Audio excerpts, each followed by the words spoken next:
Já lemos alguns salmos hoje, vamos ler mais um para nossa meditação nessa manhã. Convido os irmãos a abrirem a Bíblia no Salmo 51, Salmo de Davi. Estudiosos dizem que este é um dos salmos penitenciais mais belos que encontramos na Bíblia. E, de fato, é um salmo muito rico. E um salmo penitencial é um salmo de confissão. E também nessa manhã nós já falamos algumas vezes, já ouvimos algumas vezes sobre o pecado. E é importante para a nossa carreira cristã, queridos, estarmos sempre refletindo sobre o que é o pecado e como o pecado pode, de fato, trazer consequências desastrosas para a nossa vida. O profeta Isaías, no capítulo 59 do seu livro, no versículo 2, ele diz que são as nossas iniquidades que nos separam de Deus. Eu acredito que todos nós temos situações na vida que nos aborrecem, que nos entristecem, que nos incomodam, que nos fazem sofrer. Não só situações, mas às vezes até pessoas, né? Pessoas que mexem conosco. Pessoas que, como diz uma expressão, né, nos tiram do prumo, nos tiram do sério.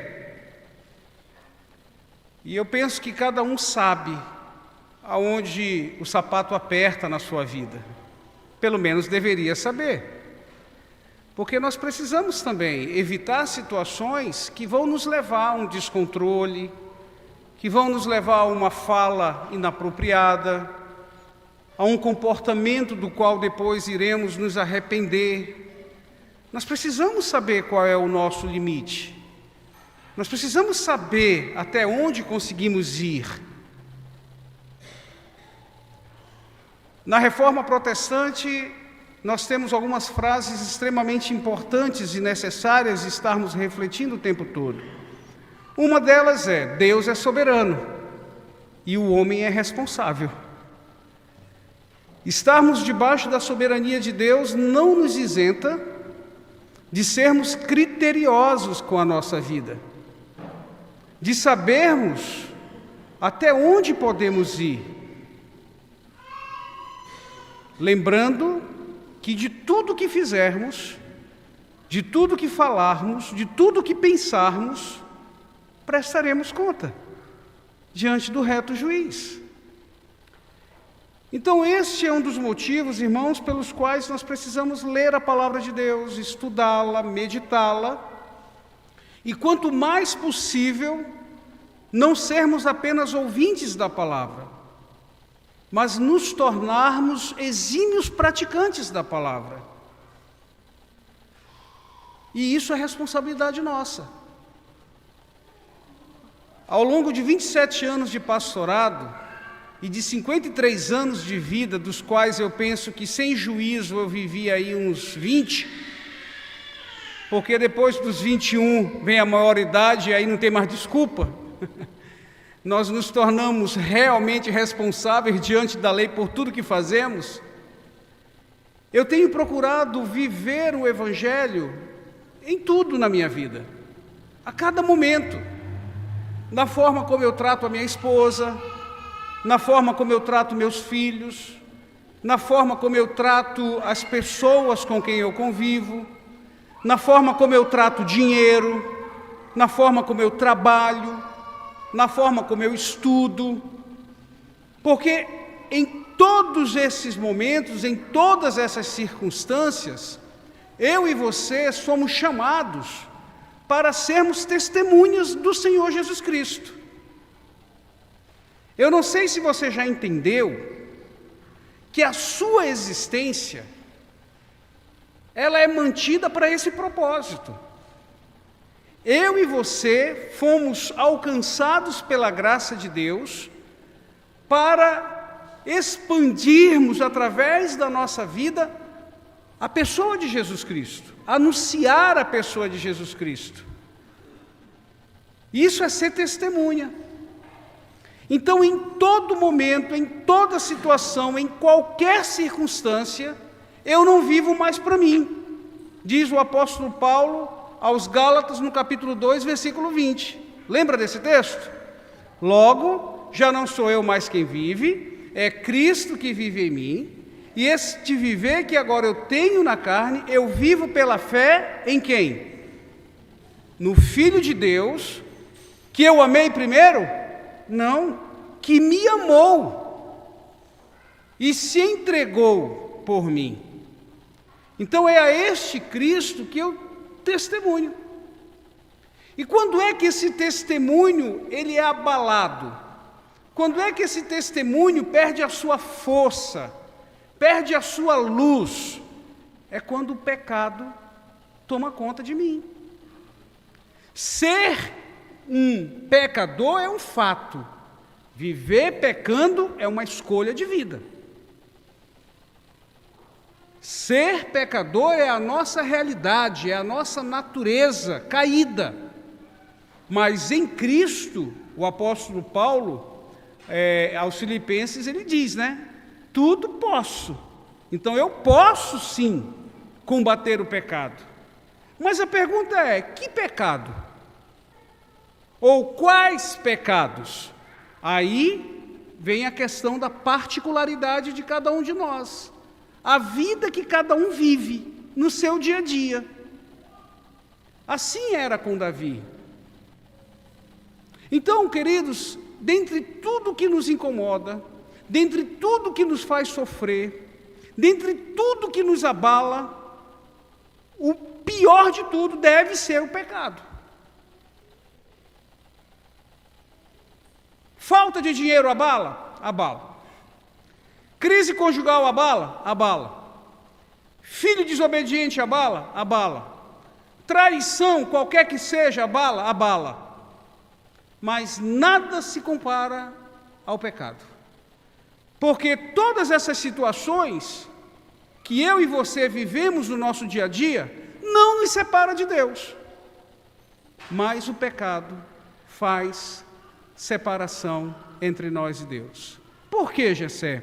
Um simples fato: Deus é santo. Deus é extremamente 1.000.000% santo. Ainda que eu e você não consigamos dimensionar o sentido da palavra santo, porque nós entendemos na nossa realidade humana a santidade ainda com base no pecado, nós falhamos, nós erramos, por mais esforço que tenhamos, mas vamos pecar em qualquer momento. Então, a compreensão do termo santo para nós é sempre limitado. Por isso que entender esse Deus santo para nós é difícil, mas Ele é santo. Exclusivamente santo. E Ele nos faz um convite: sede santos, porque eu sou santo. Então esse é o convite. E a vida de santo é uma vida que se aproxima cada vez mais da vida de Cristo, da figura de Cristo. E essa busca ela é contínua. O apóstolo Paulo ele diz, não que eu já tenha alcançado, mas eu prossigo.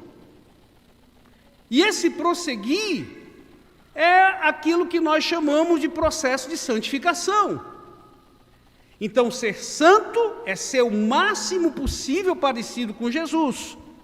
E a santificação é mostrar através da nossa vida esse Jesus, para que as pessoas queiram conhecê-lo, tê-lo como Senhor e Salvador de suas vidas. Por isso que lá no Evangelho de Mateus, no capítulo 5, versículo 16, lá no Sermão do Monte, que é uma síntese de toda a vida cristã prática, no versículo 16, o Senhor diz, olha, e brilhe a vossa luz. Brilhe a vossa luz. No modo de viver, no dia a dia. Para quê? Para que as pessoas, ao verem você, o seu modo de vida, sua fala, suas atitudes, elas vejam uma luz tremenda e sejam impactados por essa luz, e assim elas glorifiquem a Deus. Então eu e você não devemos viver para atrair as pessoas para nós. Nós devemos viver para que as pessoas, através de nós, sejam atraídas a Jesus Cristo. Mas o que é que atrapalha? O pecado. O pecado. Então a pergunta que eu faço para você é: como você tem lidado com o seu pecado? Como você tem tratado os seus pecados?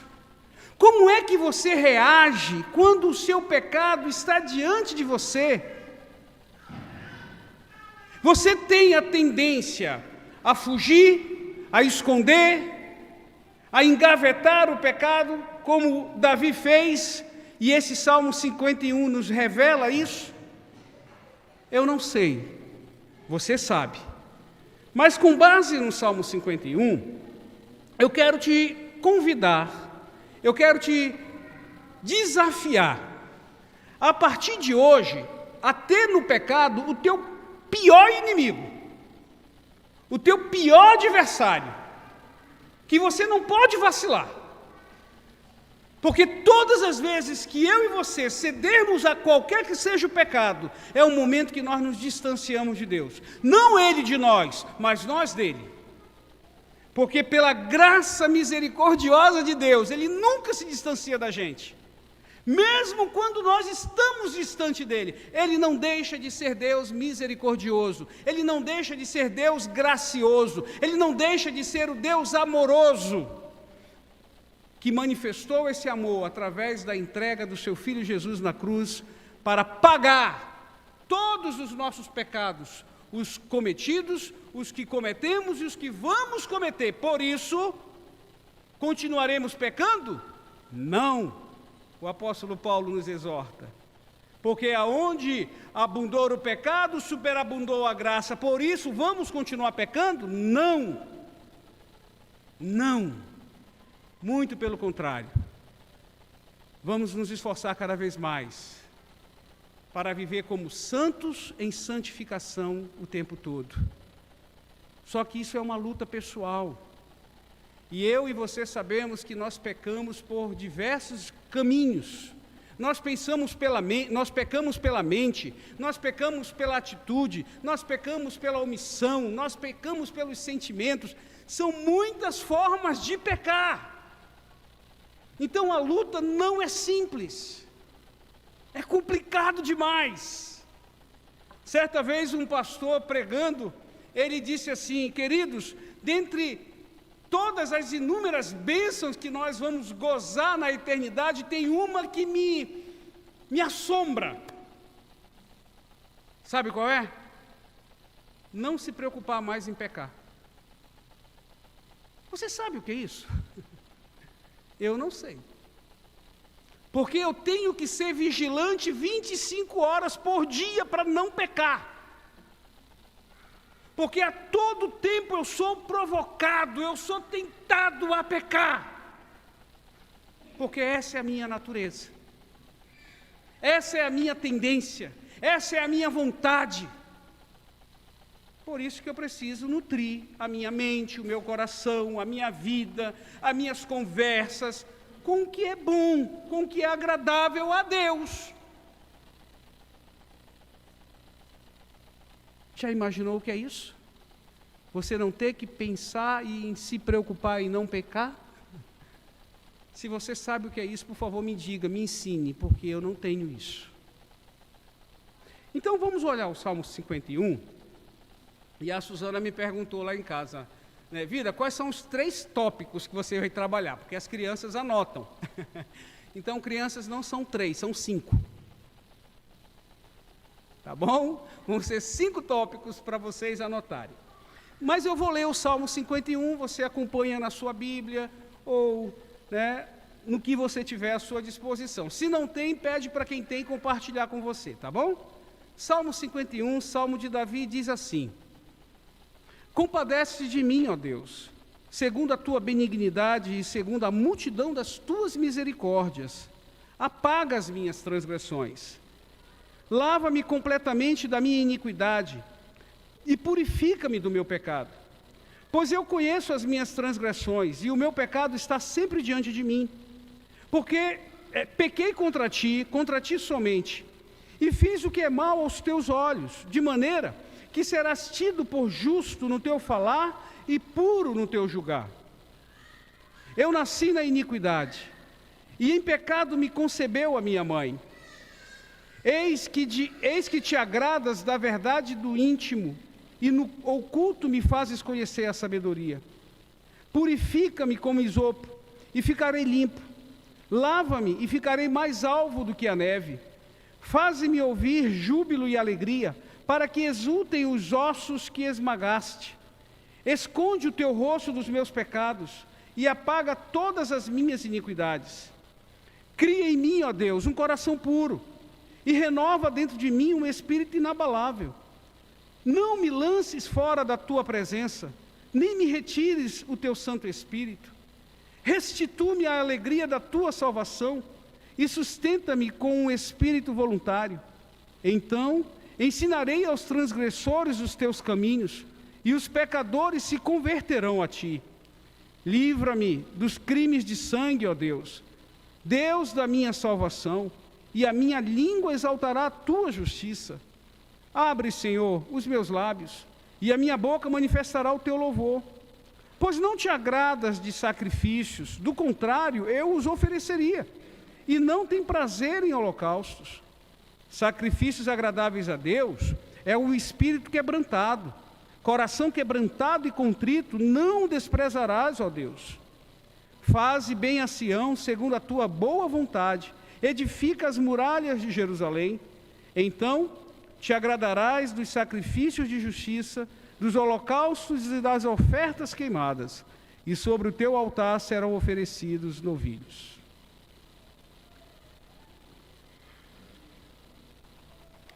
Queridos, 5 lições eu quero compartilhar com vocês que eu entendo podermos tirar desse texto, com base na experiência de Davi. Um homem como nós, amava Deus, assumiu uma vida de compromisso com Deus, procurava fazer a vontade de Deus o tempo todo. No entanto, um homem pecador como eu e você. E ao conhecer a história de Davi, nós vamos nos deparar com pecados que talvez nenhum de nós tenhamos cometido. Adultério, assassinato. Esse é o pano de fundo desse Salmo 51 aqui. E para que esse pecado que Davi por algum tempo escondeu, Deus levantou um homem chamado Natã. Vocês conhecem a história, eu sei que vocês conhecem. E assim é com a nossa vida de vez em quando. De vez em quando Deus levanta alguns Natãs para dizer: Jessé, você está vivendo um grave pecado, que precisa ser tratado, que precisa ser confessado, do qual você precisa ser purificado. E foi assim com Davi. O Senhor mandou Natã, Natã fez uma estruturação de um fato, Davi foi tomado por aquele fato, Davi se revolta, e Davi então nessa revolta encontra-se. Porque Natã, em um determinado momento, ele diz para Davi: Davi, o homem dessa história é você. E às vezes, queridos, é preciso pessoas chegarem para nós e dizer: Jessé, esse é o teu pecado. Uma vez, Susana, usada por Deus como Natã na minha vida, ela disse assim: sabe, Jessé, qual é o teu pecado mais grave nesse momento? Isso tem alguns anos, né, Preta? A gente estava num encontro de casais lá em Londrina, num hotel. A Susana disse assim: sabe qual é o teu pecado, vida, neste exato momento da tua vida e do nosso relacionamento? É que você pensa que é muito bom. Você pensa que é bom demais. E, queridos, aquilo doeu, ouvir aquilo. Mas o Espírito Santo foi gracioso em me dar a humildade para reconhecer. E de lá para cá eu tenho tomado muito cuidado no pensar que eu sou bom em alguma coisa. Eu sei que eu tenho qualidades, assim como todos nós. Mas nós também temos áreas na nossa vida, irmãos, que precisamos tratar o tempo todo. Sabe aquele espinho na carne que o Senhor não tira? Para que a gente sempre lembre quem somos e da graça que precisamos do Senhor. Não estou dizendo que é preciso você cultivar um pecado para entender que Deus é Deus, não é isso. Mas eu estou dizendo que talvez existam áreas na sua vida que você vai ter que guerrear o tempo todo. Mas não na sua força, na graça de Deus, porque na sua força você não vai conseguir. Assim como eu também não.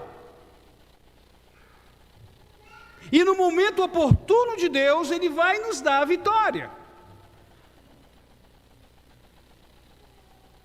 O Salmo 139, onde o salmista pede para Deus: Senhor, sonda o meu coração, vê se há alguma coisa que precisa ser tratada. É uma oração contínua. Eu não tenho um Natan, mas eu tenho a palavra de Deus. O apóstolo João, na sua primeira carta, no capítulo 1, versículo 8, ele diz assim: você que diz que não tem pecado, peca. A verdade não está em você. Então, por mais que eu e você não tenhamos de vez em quando um Natan para apontar o nosso erro, nós temos a palavra, que já nos deu um quadro, já nos deu uma realidade. Jessé, você é pecador, não tem jeito. E se você achar que não tem pecado, já está pecando, porque você está mentindo. E aí depois ele nos dá o caminho para o tratamento. Se confessarmos os nossos pecados, Ele é fiel e justo para nos perdoar os pecados e nos purificar de toda injustiça. Está no versículo 9. Mas o nosso Senhor Jesus, Ele é tão conhecedor de nós, que Ele sabe que dando tudo mastigado para a nossa vida, mesmo assim, vira e mexe, vamos continuar fazendo o que queremos. E aí Ele traz então uma graça. No capítulo 2, versículo 1 de 1 João, Ele diz lá: filhinhos, essas coisas eu vos escrevo, para que vocês não pequem. Porém, tipo assim, eu sei que vocês vão cair de novo. Vocês têm um advogado junto ao Pai, Jesus Cristo. Queridos, esse é um trabalho ininterrupto de Jesus. Ele o tempo todo está advogando em o nosso favor. Tipo assim, uma conversa de Jesus e Deus: Pai, calma, Pai, dá mais um tempo para o Jessé, dá mais uma oportunidade, dá uma apertadinha aqui, mas não aperta muito não. Dá uma correção, porque eu sei que o Senhor ama o Jessé, porque o Jessé é teu filho, e o autor da carta aos Hebreus, ele diz isso, que Deus disciplina o filho a quem ama, porém a disciplina não agrada no primeiro momento, porém ela produz vida. Mediante ao quê? Uma tristeza.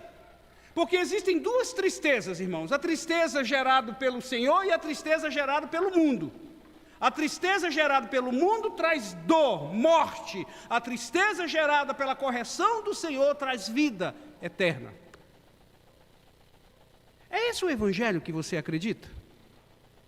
É esse o evangelho que você confia? Então, queridos, vamos avançar. Primeira lição que eu aprendo no meu irmão Davi: humildade. Você quer ser tratado no seu pecado? Você quer ser purificado no seu pecado? A primeira coisa é: seja humilde. Porque mesmo em pecado, o ser humano tende a ser arrogante. Mesmo diante de um pecado que nos é revelado, nós temos a tendência de justificar, de mostrar que nós pecamos porque alguém fez isso, a situação ditou isso. Não, você pecou porque você quis pecar. Você pecou porque foi uma escolha sua. Então Davi, ele nos dá a primeira lição: quando um pecado for escancarado, descortinado na tua vida, seja humilde. Para quê, Jessé? O versículo 1 mostra: Compadece-te de mim, ó Deus, segundo a tua benignidade e segundo a tua multidão de misericórdia. Nós temos que ser humildes em recorrer a Deus. Só que para recorrer a Deus, nós temos que conhecer a Deus. E Davi conhecia a Deus. Tanto é que ele invoca o quê? A benignidade de Deus e a sua multidão de misericórdia. Porque o que Davi sabia? Que pelo que ele tinha feito, o que deveria acontecer com ele é ele ser consumado, extirpado. Davi sabia disso.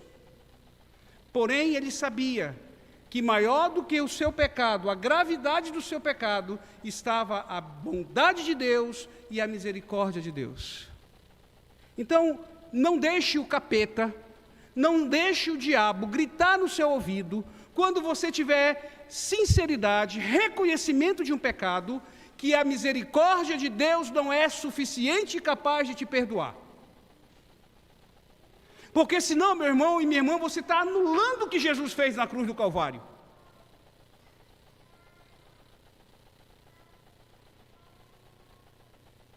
Não tem pecado, por mais grave que seja, que não possa ser tratado pelo amor, pela misericórdia e pela graça de Deus. Porém, nos apropriarmos dessa verdade não nos dá salvo-conduto para continuarmos pecando. É uma relação muito simples. Muito simples.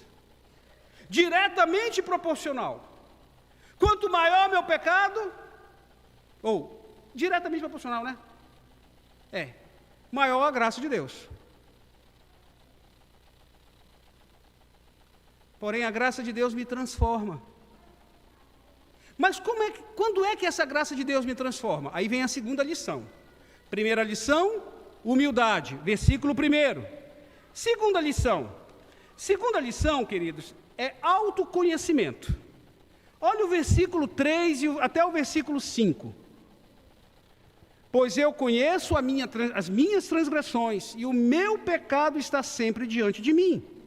Pequei contra ti somente, e fiz o que é mal aos teus olhos, de maneira que serás tido por justo no teu falar, e puro no teu julgar.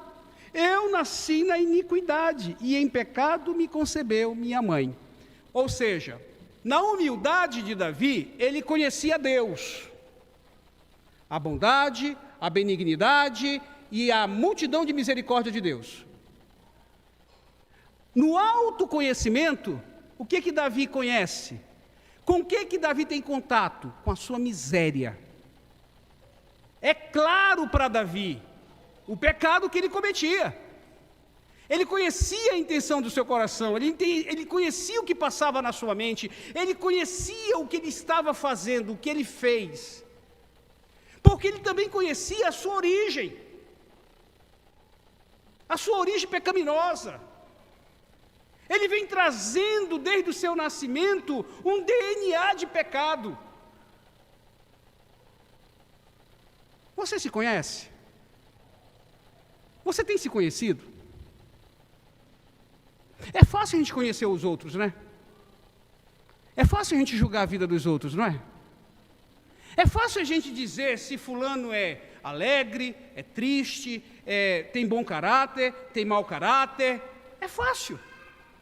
É fácil a gente dizer se fulano é destemperado, é arrogante. É fácil. A gente julga. O tempo todo.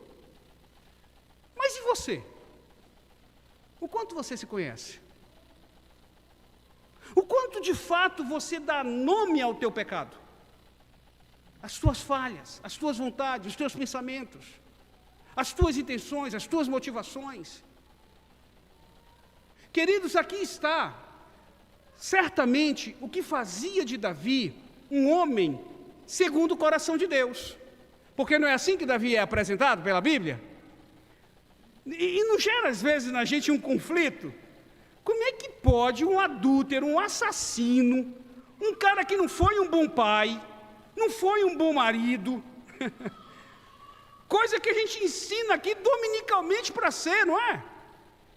pastor Renê está aqui, juntamente com a liderança da igreja, todo domingo, mostrando como ser um bom pai, como ser um bom filho, como ser um bom profissional, como ser um bom esposo, uma boa esposa, um bom crente, né? Esse é o nosso esforço como líderes da igreja, estimular o povo a ser bom em alguma coisa.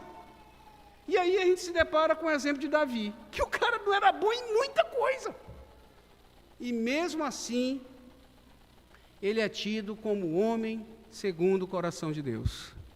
Mas sabe que eu vejo nesse salmo, o porquê que Davi era o homem segundo o coração de Deus? Porque ele conhecia Deus.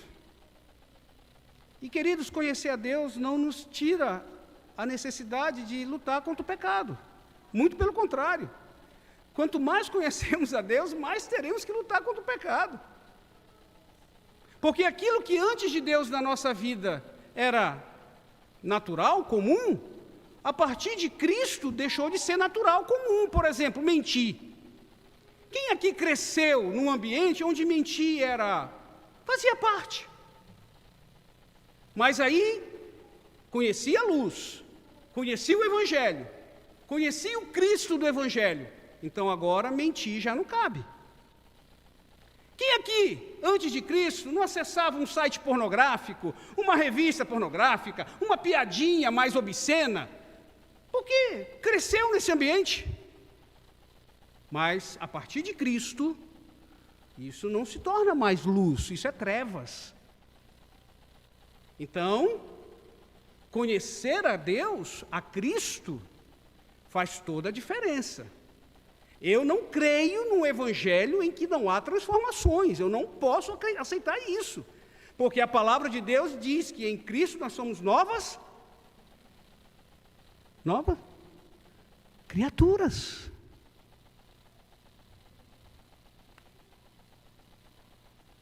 Então não dá para continuar sendo aquela pessoa azeda, emburrada, arrogante, ignorante.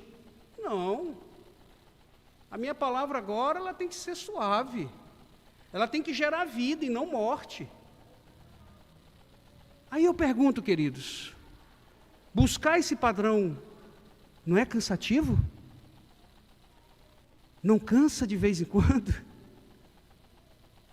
Ainda mais quando nós somos tomados pelo pensamento do mérito. Ah, mas eu estou agora na igreja. Ah, mas agora eu leio a Bíblia. Ah, mas agora eu oro todo dia. Ah, mas agora eu sou um diácono, eu sou um presbítero, eu sou um líder de ministério. Então as coisas têm que mudar para mim. Como eu já ouvi isso? Certa vez eu ouvi uma jovem que num culto jovem aceitou a Cristo. Né? Manifestou-se como filha de Jesus. No sábado seguinte ela chegou para mim e disse assim: eu não quero mais esse Jesus, a minha vida não mudou nada em uma semana.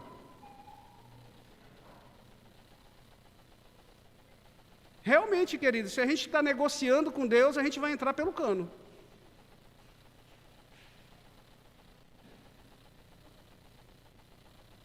Então, queridos, Davi conhecia ele próprio. Quem é você?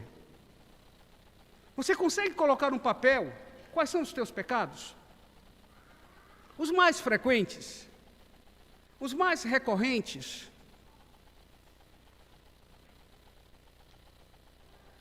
Você precisa se conhecer. E ao se conhecer por um prisma, Cristo, você vai estar cada vez mais perto de quem você é, de verdade. Mas não só isso, de quem você pode ser nesse Cristo. Aí, se você quiser só mais ou menos um vislumbre, lê lá as bem-aventuranças. Veja lá as bem-aventuranças no que nós ganhamos quando somos bem-aventurados em Jesus, na vida cristã. Segunda lição, autoconhecimento. Terceira lição. Queridos, quando nós somos tratados por Deus em uma revelação de um pecado, não é muito confortável. A gente fica envergonhado, a gente se sente culpado, mas o grande perigo é a gente no máximo, chegar a um remorso. Assim como chegou Judas. Lembra do Judas? O Judas Iscariote? O que traiu Jesus? Lembra dessa historinha? Está lá nos evangelhos? Judas, ele chegou ao remorso apenas. E aí nós sabemos o final da história. Né? Então, quando nós somos tratados por Deus, com a graça de Deus, com a benignidade de Deus, com a multidão de misericórdia de Deus, isso não quer dizer que esse tratamento não vai nos incomodar, não vai doer, até precisa muitas vezes doer, porque é pela dor muitas vezes que a gente ganha o entendimento do grande mal que nós praticamos. Porque infelizmente, assim como Davi nessa situação, muitos dos nossos pecados só são tratados quando eles são revelados. O ideal é que nós, espontaneamente, e Davi vai ter outras situações que espontaneamente ele vai buscar o Senhor. Tratasse, Senhor, olha, Suzana, olha, eu fiz isso, você me perdoa?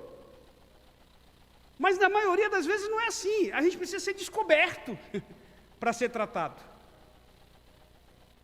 Né? É por isso que a gente precisa ler a Bíblia todo dia. Porque lendo a Bíblia todo dia, o Espírito Santo ele vai trazendo para a superfície os nossos pecados que nós queremos engavetar. Mas, sabe o que é fantástico no tratamento de Deus para nós? É que chega um momento que a ideia do tratamento ela começa a sedimentar na nossa mente e no nosso coração. Aí a gente começa a se sentir mais à vontade para pedir agora. Porque no início do tratamento a gente quer fugir, a gente quer se esconder. Mas quando o tratamento de Deus, que é sempre eficaz, ele começa a se efetivar, a gente começa a se sentir à vontade na presença do Pai. E aí a gente começa novamente a pedir. E aí o que me chama a atenção de Davi agora é o que ele pede para Deus. Olha os versículos, queridos, aí comigo, do 10 ao 12. Cria em mim, ó Deus, um coração puro, e renova dentro de mim um espírito inabalável. Não me lances fora da tua presença, nem me retires do teu Santo Espírito. Restitui-me a alegria da salvação e sustenta-me com um espírito voluntário. Estes são os pedidos de um homem pecador que é tratado por Deus. Coração puro, espírito inabalável, não ser afastado da presença de Deus, não ser afastado da presença do Espírito Santo, ter alegria na salvação e ser sustentado pelo Senhor. O que Davi está declarando com esses pedidos, queridos?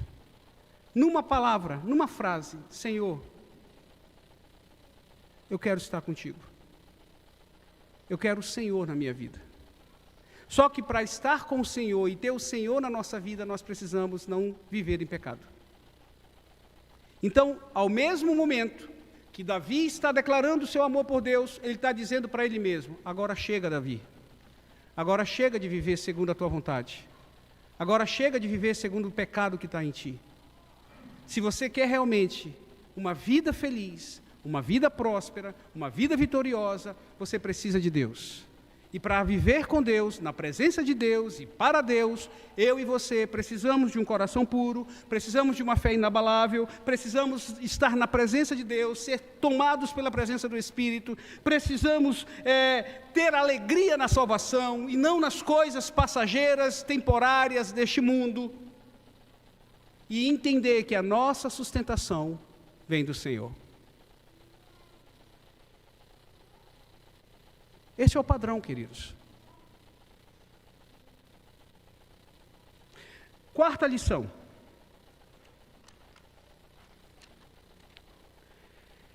Olha que coisa maravilhosa, irmãos. Por isso que a dor e o sofrimento, qualquer que seja na vida do crente, ela é revestida em graça.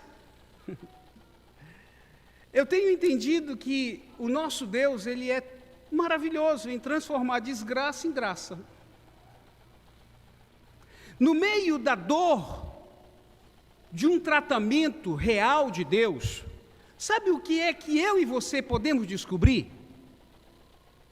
O nosso chamado, a nossa vocação, aonde a maior de todas delas é anunciar o Evangelho de Cristo a qualquer pessoa. Olha o que Davi fala no versículo 12, melhor, no versículo 13. Depois que ele pede para o Senhor restituir a alegria da salvação e ser sustentado com o espírito voluntário, olha o que ele pede, o que ele diz no versículo 13. Então ensinarei aos transgressores os teus caminhos, e os pecadores se converterão a ti. Olha que coisa tremenda, irmãos. No meio de um tratamento que não deve ter sido nada fácil, Davi agora diz assim: Senhor, sabe isso que tu estás fazendo comigo?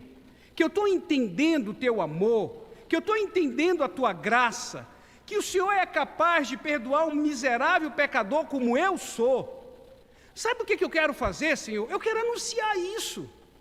Eu quero mostrar para as pessoas, eu quero falar para as pessoas que a graça com a qual o Senhor me alcançou, o Senhor quer alcançar os outros.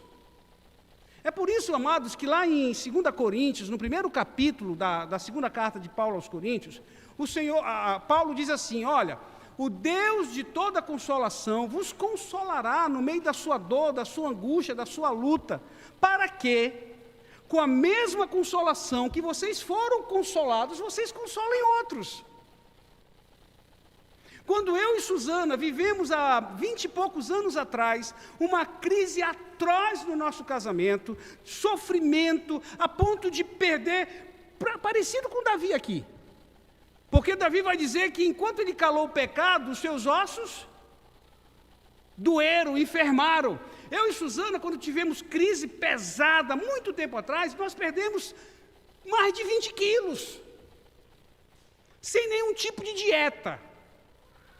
Você quer emagrecer? Sofre um pouco. Se bem que tem gente que, quando está sofrendo, come mais, né? Então, não cabe muito bem, então, essa regra. Entendeu? Então, nós encontramos, naquele momento, questionamentos que lançávamos para Deus. Naquele momento da dor e do sofrimento, nós não entendíamos o que estávamos passando, por que estávamos passando. Eu questionava Deus, mas Deus, eu sou pastor, eu estou na igreja, eu estou cuidando de famílias, eu estou ajudando casais e eu estou sofrendo. Mal eu sabia que o consolo do Senhor estava ali presente o tempo todo, que a graça do Senhor estava ali o tempo todo, e Ele estava me preparando, assim como a Suzana, para viver isso que Davi viveu, porque o nosso ministério hoje é levar aos casais uma verdade, Jesus entrando na sua vida, Jesus entrando no seu casamento, Jesus entrando na sua casa, tudo se transforma.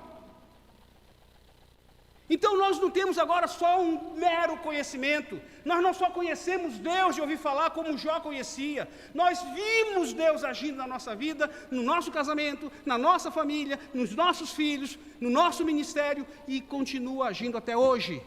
Então nós podemos dizer sim, Jesus transforma qualquer vida, Jesus transforma qualquer situação, isso é o consolo com quem nós somos consolados e podemos consolar outros.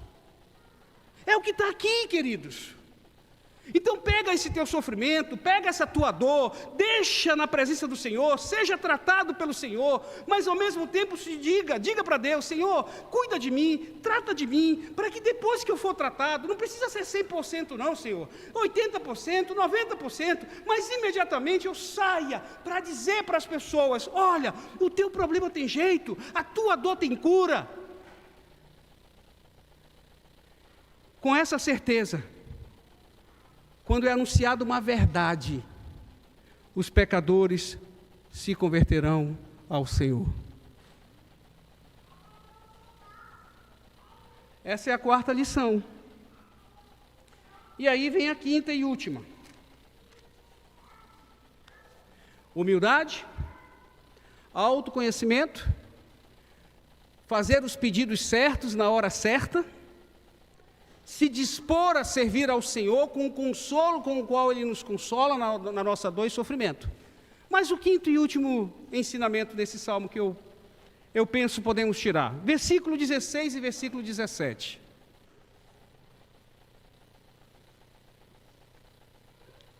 Pois não te agradas de sacrifícios, do contrário, eu os ofereceria.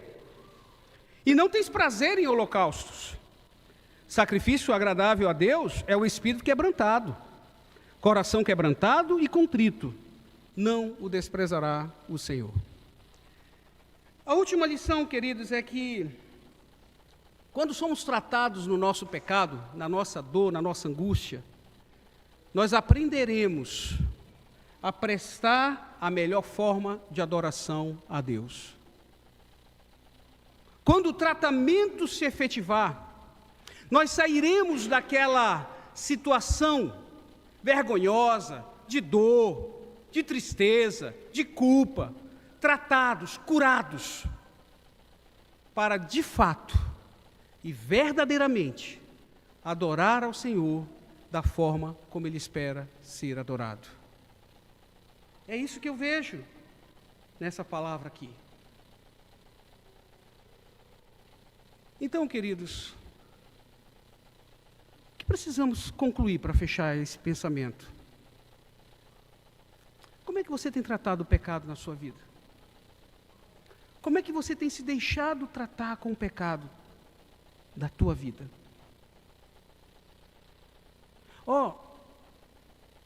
Lembra que Davi conhecia Deus. Ele sabia quem era Deus.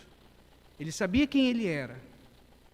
O seu coração, ele não estava voltado para as petições dessa vida terrena, era as petições para a vida eterna. Davi estava entendendo que tudo que ele estava passando aqui nesse mundo era um aprimoramento para cada vez mais ele servir melhor ao Senhor. E Davi também entendia que ele existia para glorificar a Deus. É assim que você se vê? É assim que você entende a tua existência? Para fechar, queridos, eu quero convidar os irmãos a abrir a palavra no Evangelho de Lucas. Lucas, capítulo 18.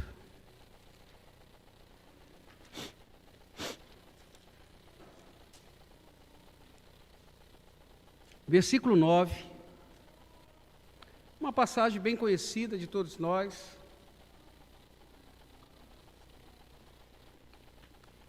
Mas eu quero concluir a nossa reflexão com essa passagem. Lucas, Evangelho de Lucas, capítulo 18, do versículo 9 ao 14. Jesus também contou esta parábola para alguns que confiavam em si mesmos, por se considerarem justos e desprezavam os outros. 2 homens foram ao templo para orar. Um era fariseu e o outro era publicano.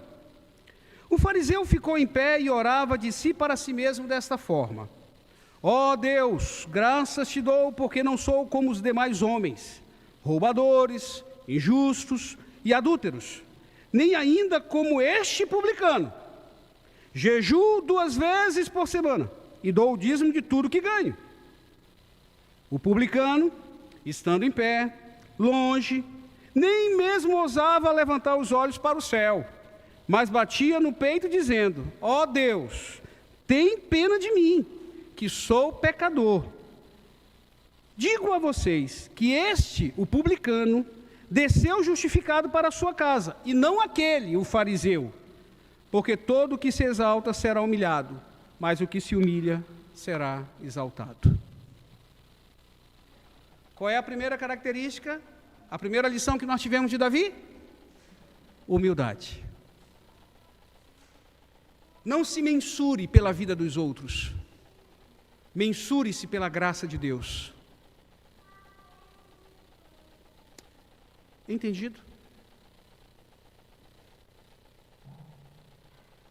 Feche os seus olhos.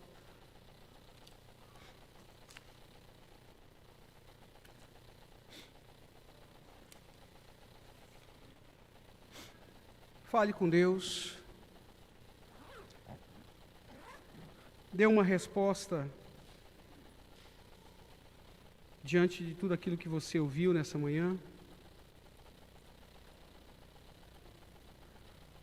E se você, assim como eu, tem algo a confessar ao Senhor, faça.